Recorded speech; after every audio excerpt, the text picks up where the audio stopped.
Jones back on the field tonight after being rushed to the hospital last night for headaches. He was released a few hours later, but the health scare has a lot of fans worried. We have team coverage on this story tonight. NBC4's Ted Hart is live at the Wexner Medical Center with more on what Cardale is going through. But first, Jared Smalley is at team practice where Jones was out on the field today. Jared?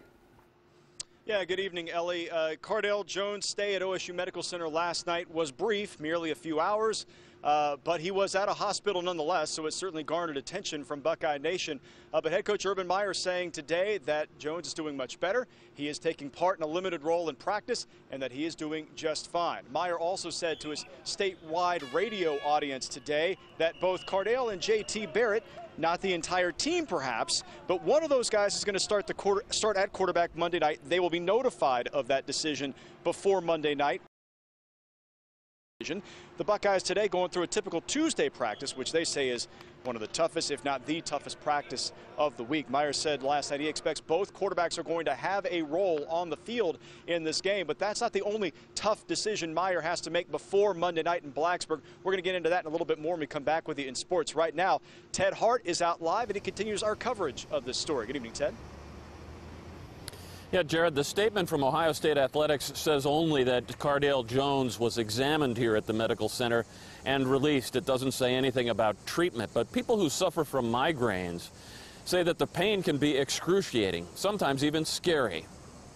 It was a tweet from a relative that set off alarms. It said that Jones was suffering a bad headache and couldn't move. Urban Meyer said today Jones had suffered some migraines in high school and described this one on the 10. That's a significant migraine. OSU neurologist Dr. Chad Hoyle says most migraines deliver pounding, throbbing pain along with other symptoms. Sensitivity to light, sensitivity to sound, nausea, even vomiting. And patients who have a significant migraine really tend to like to get in a dark room and lay down or try to sleep the migraine off. As a high-level athlete, Cardale Jones has to pay attention to his diet, hydration, sleep, and stress levels, all possible triggers for migraines.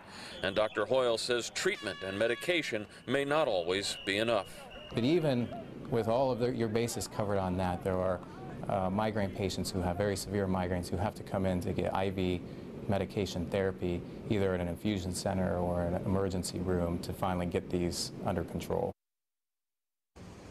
And Dr. Hoyle says that most migraine headaches will pass in 4 to 72 hours, but he says that if a severe headache comes on instantly, really very quickly, he said, or if it causes numbness or a loss of coordination or seizures, he said well, that could be a much more serious matter and someone should seek medical attention right away. Live at Ohio State, Ted Hart, NBC4.